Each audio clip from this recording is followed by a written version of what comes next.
गंदम मिक्स माल 7100 से 7000। सरसों 2565 से 2700।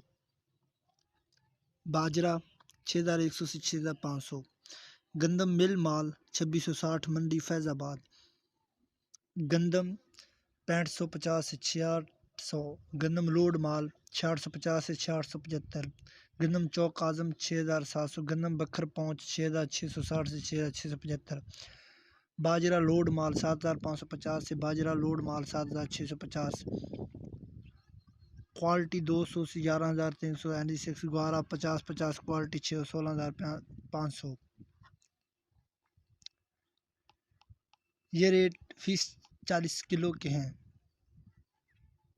ND6 धान हाईब्रिड 2100 से 1800 रुपये। सुपर फाइन धान 2500 से 2550 रुपये। धान 1509 प्लस 1692 2400 से 3000। मकई 11 से 13 नमी 2350 से 2450।